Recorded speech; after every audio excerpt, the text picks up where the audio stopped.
Already a huge game in Columbus, Ohio. This will be the Saturday primetime game in the first round. Tennessee at Ohio State, probably the most TV-friendly matchup, probably the most storyline chock-full matchup.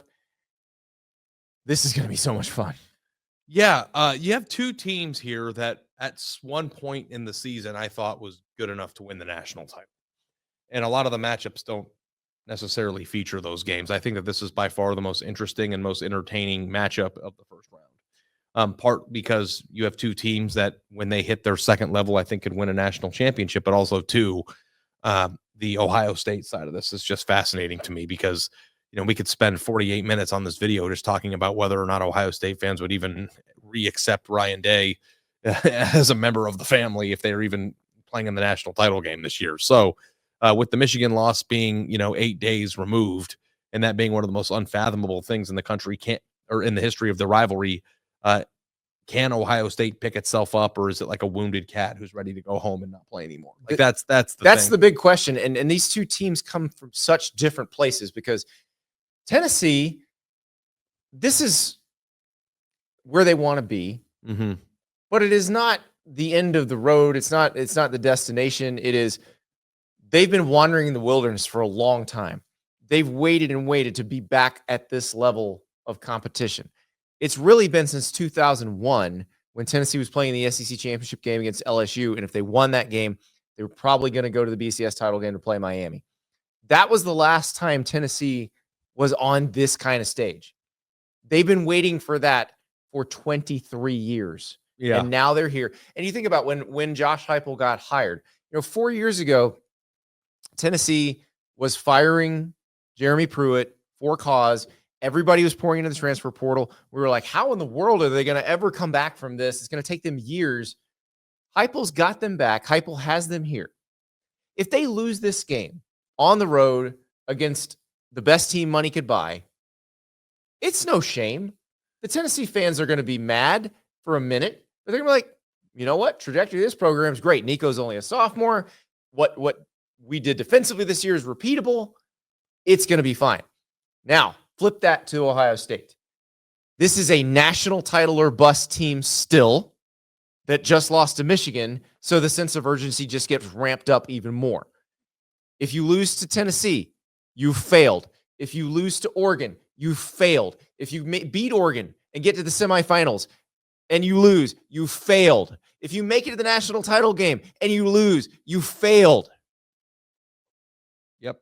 That's the pressure on Ohio State here. One team is going to be way more loose than the other unless somehow the Ohio State coaching staff can figure out a way to unwind all that pressure. Yeah, I mean, you're also, talking about a team that has failed with pressure. Like, yes, that's it right there, right? Like, Ohio State didn't lose to Michigan because their team wasn't good enough or because their players choked. They lost because the pressure and, the inability to exist in that rivalry. They lost, and they lost because they tried to beat Michigan the way Michigan wants to play, which was the stupidest idea ever. It was Galaxy brain, and what happens? What's the result of Galaxy brain? Like, that's what the symptom of that is, choking. Explodes. Yeah. Well, I mean, I think it's like the pressure's too big. You're not thinking clearly. Like, if Michigan was a team that was wearing Illinois uniforms, they would have beaten them by 30, I think. Yeah, they would have been like, you know what? We have Jeremiah Smith. Let's throw him the ball more than twice. Yeah. So, like, you're absolutely right. Now, the question is is that a mental block with Michigan, or is that a mental block now that's going I think it's just with Michigan. I think when Tennessee shows up with a power tee and not a winged helmet, it's like, okay, nope. But also, let's use what we got. Was the damage done, though? It's like the damage can be undone by winning the national title. No, I understand that. But going into the tournament, like feeling like you have to do that to save your job isn't a very comfortable place to be, which then creates pressure, which then creates here's my thing. I still don't think they're going to fire Ryan Day under any circumstance. I don't think it matters. They could lose this game. They're not going to fire Ryan Day. Now, if Ryan Day says to hell with this, I don't want to deal with you people anymore, that's a different story. Yeah. But I don't think they're going to fire him. So the pressure is going to be external more than internal. Yeah. On that front. It's going to be fans, media. But if you're Ohio State, you don't have to listen to that. Like, you don't have to accept that. You can just say, look, we've got really good players. we're watching the film of this. We match up really well against Tennessee. Now, here's the thing.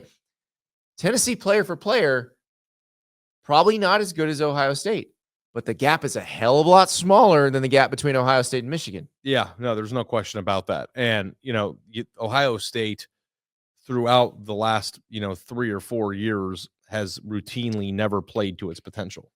So and I've gone on the show and made an ass out of myself, for the last 3 years talking about how Ohio State is built to do it. And I just think I'm done with that. I don't their players are good, but I'm done predicting it. They don't reach their potential, and that's a coaching problem. So, at home, excuse me, at night, you have an opportunity to do it, but the expectation that it will get done is just stupid at this point. What has Ryan Day done to show you outside of the Georgia game in 2022 that he can get his Ohio State team to play to that level at any point? It's like I always say, how many times does somebody have to tell you who they are before you believe them? And the creativity or the lack of it was, not there as it pertains to, game planning against Michigan. They don't do anything new. They don't have wrinkles. They're not tricky. They don't do anything. It's just, they didn't even have special personnel packages in the Michigan game. And it's is it because you played Michigan? They're like, oh, we're not going to try anything. It just doesn't make any sense. So I think that, on the surface, I think Ohio State is better than Tennessee, but I like Tennessee's where the position from which they're coming better. And the way Tennessee played in its last game, and I realize it's one game, but the Vanderbilt game for Tennessee was a really interesting spot because this is a pretty good Vanderbilt team. You saw them beat Alabama. You saw them give Texas a game, and they jumped out to a lead on Tennessee. Tennessee very calmly overcame that deficit and turned it into a rout by the end of the game. And you were finally seeing Nico Iamaleava hitting downfield shots, which at the beginning of the season, it felt like he was overthrowing them. Yeah. Then it became he was throwing them accurately and receivers were dropping him. And it was like, oh, this is what it's supposed to look like? Yeah. If they can do that, you can draw Ohio State into a shootout. Yeah. So the thing that Ohio State has been susceptible to this year at times is letting receivers get behind it. That happened quite a bit in the Oregon game. And the thing that I'm trying to understand is whether or not that's just Oregon having Evan Stewart and Tez Johnson. They have. We watched Oregon do that to Penn State. And it makes sense. Yeah. Sometimes you play teams that are just really, really good and you lose those teams. I don't know if Tennessee has the receiver talent to just completely exploit Ohio State. Maybe they do. But, I'm at the position right now where I feel like if Ohio State wins this game, we can break down the X's and O's until we're blue in the face, is about whether or not the team and the coach have a temperament to get up and try to do this, because they are wounded animals right now, man. Yeah. Did you see Ryan Day on the playoff show, the interview? Yeah. It's just the man is just at the end of his rope. And the response to that usually is a whole offseason to try to lick your wounds, get better players, move forward, and try to fix something.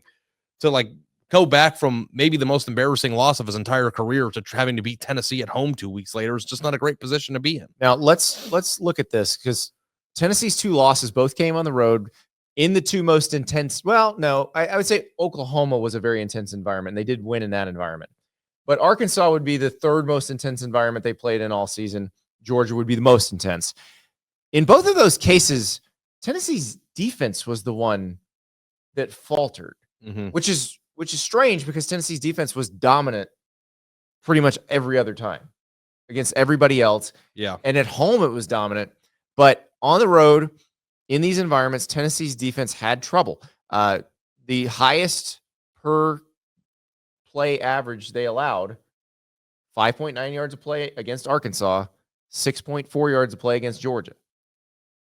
That's where Tennessee's defense has to show up in this game. Yeah. If that happens, they're going to lose. But if the Tennessee defense we saw in pretty much every other game shows up, this is going to be a really close game. Yeah. Well, the Tennessee defense has a pretty good head start, which is their defensive line is not going to have a lot of issues being effective against Ohio State's offensive line. Right. The question is whether or not Ohio State wakes up from whatever coma it was in last week and decides to throw the ball to the receivers, because they have a lot of they've got 4 players on their team right now in the receiver room who I think who either will be this year or eventually first round draft. Right. So Jeremiah Smith, who's a freshman, in 5 years is going to be the best receiver in the world.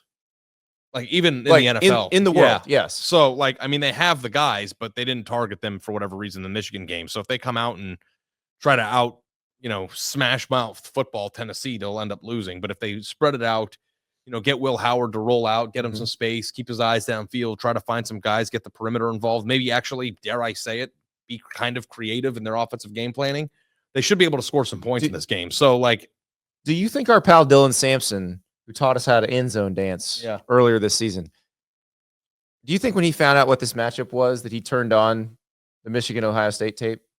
Obviously, he's going to see it at some point in the next couple of weeks. Yeah. How excited is he going to get when he watches the third and fourth quarter of that game? He'd probably get more excited as he watches last year's film. Like Ohio State, I thought, did a pretty good job of bottling up Michigan's offense. And, Kalel Mullings had that broken tackle. But that's the thing. But, that was, the only play of the game that was actually that good, right? Dylan Sampson can do that multiple times in a game. Yeah, for sure.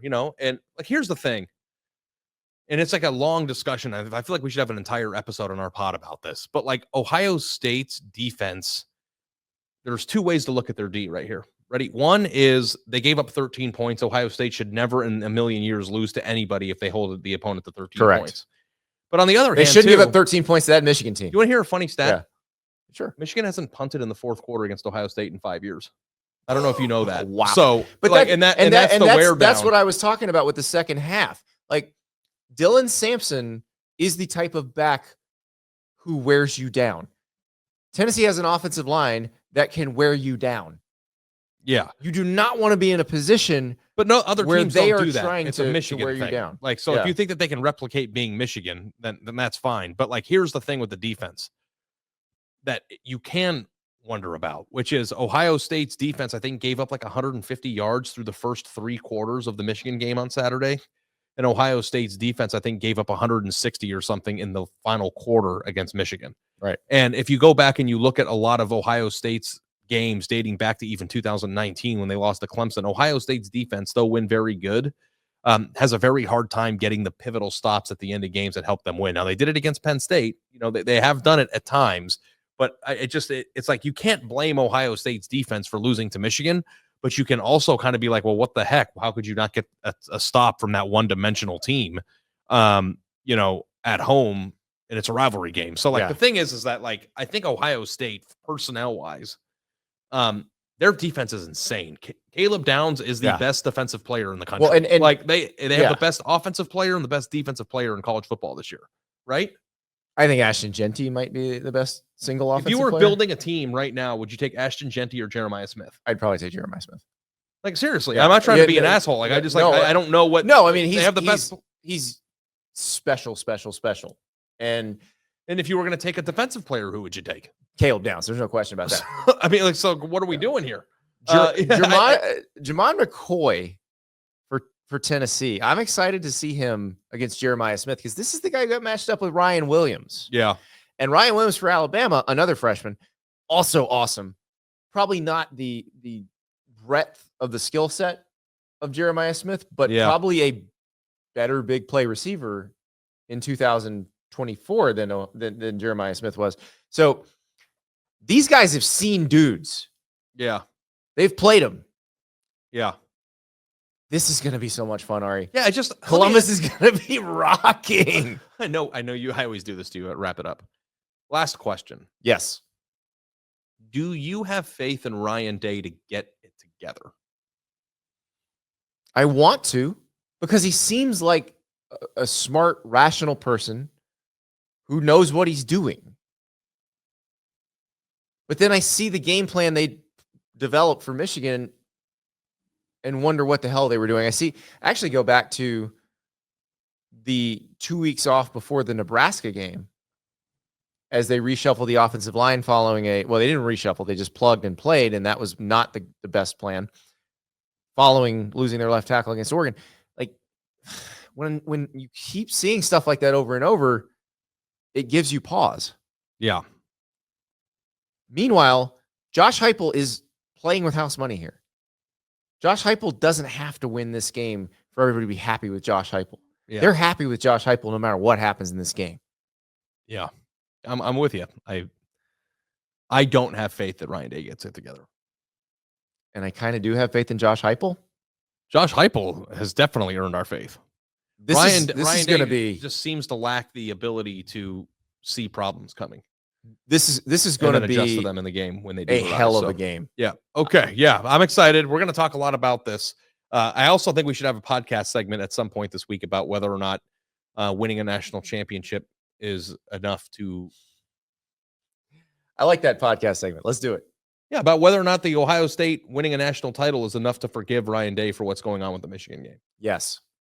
Which is I think like the rest of the country is going to be like, what the hell are you talking about? They won the national title. Yeah. I didn't go to Columbus, Ohio. I haven't lived in Columbus for 10 years like Ari has. So Yeah. I don't, my automatic answer is I was yes. listening to a podcast and they polled the audience of when are you ready to talk about the playoff? And like 35% of them were like, I don't even care. Just shut up. They lost to Michigan. So like, I mean, that's the way they think out there. So, yeah.